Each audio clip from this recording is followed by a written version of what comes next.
Hello everyone. Indian startup ecosystem जो है वो एक सुनहरे दौर से गुजर रहा है। वो इसलिए क्योंकि इमर्जिंग इंटरनेट बिजनेसेस ने नए हाइट्स को अचीव किया है।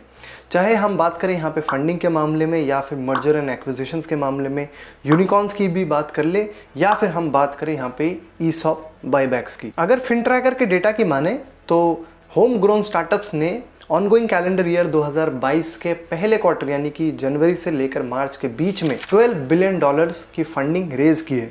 इसी आंकड़े को अगर हम पिछले साल के पहले क्वार्टर के साथ कंपेयर करें तो पिछले साल यही आंकड़ा $4 बिलियन का था। वेंचर इंटेलिजेंस की एक डेटा की बात करें तो जैसा कि मैंने आपको बताया कि पहले क्वार्टर में 2022 के तकरीबन $12 बिलियन रेज किए गए हैं। इसको अगर मैं 2021 के पहले 6 महीने से कंपेयर करूं तो पहले 6 महीने में इतना जो फंडिंग का अमाउंट है रेज किया गया था। वहीं पे 2020 की बात कर ली जाए तो 2020 में ये आंकड़ा $11.1 बिलियन का था। मतलब साल दर साल ये जो आंकड़ा है वो ना सिर्फ बढ़ता जा रहा है लेकिन जो टाइम स्पैन है वो भी यहाँ पे कम हो रहा है। फिनट्रैकर के डेटा की ही बात कर ले तो 2022 के पहले क्वार्टर में तकरीबन 528 स्टार्टअप्स ने जो है वो यहाँ पे फंडिंग राउंड्स को अनाउंस किए हैं, जिसमें से 324 अर्ली स्टेज स्टार्टअप्स है और 123 ग्रोथ स्टेज स्टार्टअप्स है जिन्होंने क्यूमुलेटिवली $12.06 बिलियन रेज किए। वहीं पे 81 स्टार्टअप्स ऐसे थे जिन्होंने अपने ट्रांजैक्शन डिटेल्स को यहाँ पे साझा नहीं किया है और इसी पीरियड में तकरीबन 14 ऐसे स्टार्टअप्स हैं जो कि यूनिकॉर्न्स बने। तो आज के इस वीडियो में हम लोग जो है 2022 के पहले क्वार्टर की जो लेखा जोखा रहा है इंडियन स्टार्टअप इकोसिस्टम का कि भाई कितने अर्ली स्टेज स्टार्टअप्स थे, इसके साथ कौन से ग्रोथ स्टार्टअप्स थे, कौन से स्टार्टअप्स ने ईसॉप बायबैक किया, क्या क्या फंडिंग, जितनी भी डिटेल्स है वो आपके साथ यहाँ पे शेयर करने वाला हूँ। अगर सबसे पहले हम लोग टॉप 10 ग्रोथ स्टेज डील्स की बात करें तो 2022 के क्वार्टर 1 में 123 ऐसे ग्रोथ और लेट स्टेज स्टार्टअप्स हैं जिन्होंने क्यूमुलेटिवली $10.57 बिलियन रेज किया है। वहीं पे अगर हम ऐसे स्टार्टअप्स की बात करें जिन्होंने क्वार्टर 1 में सबसे ज़्यादा फंडिंग रेज की है तो उस लिस्ट में सबसे पहले आता है एडटेक कंपनी बायजूस। बायजूस जो है वो टॉप फंड रेजर रही जिन्होंने $800 मिलियन यहाँ पे रेज किए। इसके बाद आता है फूड टेक मेजर स्विगी जिन्होंने अपने डेकाकॉन राउंड में $700 मिलियन रेज किए। इसके बाद आता है ब्लॉकचेन कंपनी पॉलीगॉन जिन्होंने $450 मिलियन रेज किया है। उसके बाद आता है स्पीच रिकग्निशन स्टार्टअप यूनिफोर, उन्होंने अपने यूनिकॉर्न राउंड में $400 मिलियन रेज किए। इन स्टार्टअप्स के अलावा जो टॉप 10 लिस्ट है उसमें दूसरे स्टार्टअप्स जैसे कि फ्रैक्टल हो गया, एरोडाइटस हो गया, इलास्टिक रन हो गया, एक्सप्रेस बीज, 4GB और उड़ान भी शामिल है। अब यहाँ पे हम लोग डिस्कस कर लेते हैं टॉप 10 अर्ली स्टेज डील्स की। मैं आपको बता दूं कि 2022 के क्वार्टर 1 में 324 ऐसे अर्ली स्टेज स्टार्टअप्स थे जिन्होंने $1.48 बिलियन वर्थ ऑफ फंड्स को यहाँ पे रेज किया है। अगर इसी आंकड़े को हम पिछले साल के क्वार्टर के साथ कंपेयर करें तो 2021 के क्वार्टर 1 में $503 मिलियन की फंडिंग रेज की गई थी और ये जो है 158 डील्स में ये जो फंड्स है उनको रेज किया गया था। वहीं पे अगर टॉप 10 अर्ली स्टेज इन्वेस्टमेंट्स की बात करें तो इस लिस्ट में सबसे पहले आता है गेम्स स्ट्रीमिंग स्टार्टअप लोको जिन्होंने $42 मिलियन अपने सीरीज ए के फंडिंग राउंड में रेज किया।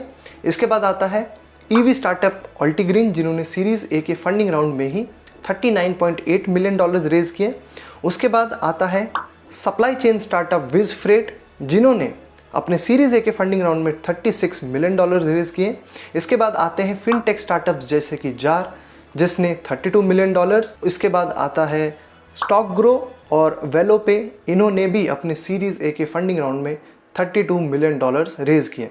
उसके बाद आता है आपका ईवी स्टार्टअप इवेज जिन्होंने अपने सीड राउंड में $28 मिलियन रेज किए। अब यहाँ पे हम लोग डिस्कस कर लेते हैं 2022 के यूनिकॉर्न स्टार्टअप्स की। अब जो यूनिकॉर्न स्टार्टअप्स का सिलसिला है वो जैसे 2021 में जारी था वैसे 2022 में भी जारी है। मैं आपको एक आंकड़ा दे दूं तो 2021 में 44 यूनिकॉर्न स्टार्टअप्स जो है वो इंडिया ने विटनेस किए थे और इनकी जो टोटल वैल्यूएशन है वो क्लोज टू $94.77 बिलियन की है। इसी सिलसिले को जारी रखते हुए 2022 के पहले क्वार्टर में अब तक 14 ऐसे स्टार्टअप्स हैं जो कि यूनिकॉर्न्स बन चुके हैं। एक और इंटरेस्टिंग बात जो आपको जान लेनी चाहिए वो ये है कि 2021 के जितने भी यूनिकॉर्न स्टार्टअप्स थे उसमें से आधे में टाइगर ग्लोबल मैनेजमेंट वो एक ऐसा लीड इन्वेस्टर था जिन्होंने सबसे ज़्यादा अमाउंट जो है वो इन्वेस्ट किया था। लेकिन इस साल ऐसे देखने को मिला है कि सिर्फ ऐसे 3 स्टार्टअप्स ही हैं जिसमें टाइगर ग्लोबल ने उनको एक तरीके से फंडिंग दी है या फिर यूँ कह लें बैकअप दिया है। कौन से हैं? तो इसमें आपका डील शेयर, ऑक्सीजो और गेम्स 24/7 ऐसे कुछ स्टार्टअप्स जो है वो शामिल है। अब यहाँ पे हम लोग बात कर लेते हैं सिटी वाइज डील्स की, मतलब कि कौन से ऐसे शहर रहे जिन्होंने सबसे ज़्यादा जो डील्स है उसको क्रैक किया है और सबसे ज़्यादा जो फंडिंग अमाउंट है वो भी रेज की है। अब इस लिस्ट में कोई सरप्राइजेस तो है नहीं। सबसे पहले नंबर पे आता है बेंगलुरु, जो कि नंबर ऑफ स्टार्टअप डील्स और जो टोटल अमाउंट रेज किया गया है 2022 के पहले क्वार्टर में उसमें टॉप पर था। अगर आंकड़ों की ही बात कर ले तो बेंगलुरु ने जो है इस पहले क्वार्टर में 214 डील्स में $6 बिलियन के करीब जो है वो रेस किया है। इसके साथ ही अगर हम दूसरे शहरों की बात करें तो इस लिस्ट में दूसरे नंबर पे आता है दिल्ली एनसीआर, जिन्होंने 125 स्टार्टअप डील्स में $2 बिलियन से ज़्यादा रेज किया है। इसके बाद आता है मुंबई, जिन्होंने 88 डील्स की हैं। फिर आता है चेन्नई, जिन्होंने 31 डील्स देखे हैं। और लास्ट में आता है हैदराबाद, जहाँ पे 30 डील्स यहाँ पे देखने को मिले हैं। सिटी वाइज डील्स के बाद अब यहाँ पे डिस्कस कर लेते हैं सेगमेंट वाइज डील्स की कि कौन कौन से सेगमेंट में कितने यहाँ पे डील्स हुए हैं। इस सेगमेंट में जो टॉप पे रहा वो फिनटेक सेगमेंट था, जिन्होंने यहाँ पे 71 डील्स को विटनेस किया है। इसके बाद आता है आपका सैस सेगमेंट, जिन्होंने 67 डील्स को यहाँ पे क्रैक किया। उसके बाद आता है डायरेक्ट टू कंज्यूमर सेगमेंट जिसमें 52। इसके बाद आता है एडटेक सेगमेंट जिसमें 35 और लास्ट में आता है हेल्थ टेक जिसमें 33 डील्स जो है यहाँ पे हुए हैं। अब यहाँ पे हम लोग डिस्कस कर लेते हैं ईसॉप बाईबैक्स की।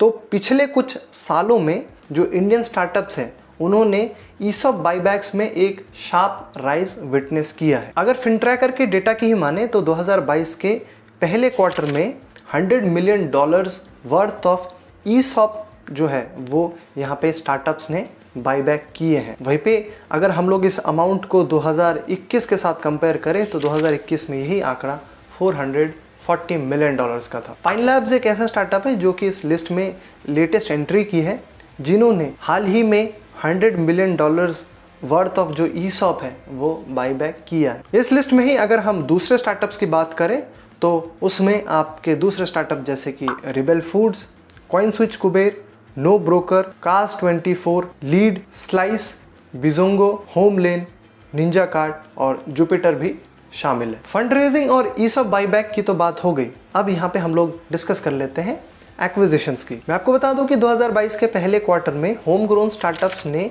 84 मर्जर्स एंड एक्विजिशन डील्स को यहाँ पे रिकॉर्ड किया है। अगर फिनट्रैकर के डेटा की माने तो जो टॉप 10 एक्विजिशंस हैं इंडियन स्टार्टअप्स की इस लिस्ट में जो फीचर हुए हैं डील साइज के मामले में, तो उसमें सबसे पहले लिस्ट में आपका आता है एडवर्व टेक्नोलॉजीज और क्लोविया, जिसको रिलायंस रिटेल ने $132 मिलियन और $125 मिलियन में एक्वायर किया है। इसके बाद इस लिस्ट में आपका आता है नोलैरिटी, जिसको गपशप ने $100 मिलियन में एक्वायर किया है। इसके बाद इस लिस्ट में आता है नेटकोर, जिन्होंने अनबॉक्स्ड को $100 मिलियन में ही एक्वायर कर लिया है। इस लिस्ट में ही कुछ और स्टार्टअप्स की बात कर ले तो परफ्यूज ने कर्जा टेक्नोलॉजीज को $80 मिलियन में, स्केलर ने अप्लाइड रूट्स को $50 मिलियन में, इसके अलावा फ्लिपकार्ट ने यांत्रा को $40 मिलियन में और रेजर पे ने करलेक को $20 मिलियन में यहाँ पे एक्वायर कर लिया है। बाकी दोस्तों आप लोग ज़रा हमें कमेंट्स में बताओ आपको क्या लगता है कि क्या ये जो पहले क्वार्टर में एक स्टेलर परफॉर्मेंस देखने को मिली है, क्या ये जो है बाकी क्वार्टर्स में भी जारी रहेगा या फिर आप ऐसा उम्मीद लगा रहे हैं कि शायद ये आंकड़ा आने वाले क्वार्टर्स में और भी बढ़ने वाला है? जो भी है कमेंट्स में हमारे साथ ज़रूर शेयर कीजिएगा। आई होप ये वीडियो आपको पसंद आया होगा। प्लीज़ लाइक करना और अपने दोस्तों के साथ भी इस वीडियो को ज़रूर शेयर करना। हम आपके लिए रेगुलर बेसिस पे ऐसी वीडियोस लेके आते रहते हैं। रेगुलर बेसिस पे ही देखते रहने के लिए हमारे चैनल को सब्सक्राइब करके बेल आइकन को भी ज़रूर दबा दो। मैं आपको मिलूंगा अगली वीडियो में, तब तक आप देखते रहिए नेक्स्ट बिग ब्रांड को। Thanks for watching.